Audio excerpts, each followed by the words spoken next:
వెంటనే మీరు మా దగ్గరకు తీసుకొస్తే మేము ఇక్కడ చెక్ చేసి మా డాక్టర్ వాళ్ళు ఈసీజీ తీస్తాము.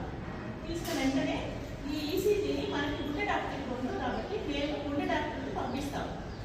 ఫోన్లోనో కంప్యూటర్లో పంపిస్తే వాళ్ళు వెంటనే మాకు ఇది గుండె నొప్ప కాదా అనేది మాకు రిపోర్ట్ ఇస్తారు. గుండె నొప్పి అయితే మేము ఒక ఇంజెక్షన్ ఇస్తాం. ఆ ఇంజెక్షన్ రేట్ బయట కొనాలంటే 45,000 దాకా అవుతుంది. దాన్ని మన గవర్నమెంట్ ఫ్రీగా సప్లై చేస్తాము. సో అలాంటి ఇంజెక్షన్ ఇవ్వడం వల్ల మనకి రక్తంలో గడ్డ కట్టేదాన్ని తగ్గించి మనం పెద్ద హాస్పిటల్కి వెళ్ళేంత వరకు పేషెంట్కి ప్రాణం మీదకి రాకుండా అది కాపాడుతుంది. సో ఆ ఇంజెక్షన్ మన హాస్పిటల్లో కూడా ఉంది. సో ఫ్రీగా ఇస్తాము. ఇచ్చి మళ్ళీ మేము అంబులెన్స్లో మీకు గుండె డాక్టర్ ఉండే హాస్పిటల్కి పంపిస్తాము. సో మీరు వెళ్ళేటప్పటికి ప్రాణం మీదకి ఏమి ఇబ్బంది లేకుండా పేషెంట్ ఈజీగా సేవ్ అవ్వడానికి. ఆ ఇంజెక్షన్ ఇవ్వలేదనుకోండి మీరు వెళ్ళే లోపలే ఏమైనా జరగచ్చు. సో ఆ ఉద్దేశంతో ఈ ప్రోగ్రామ్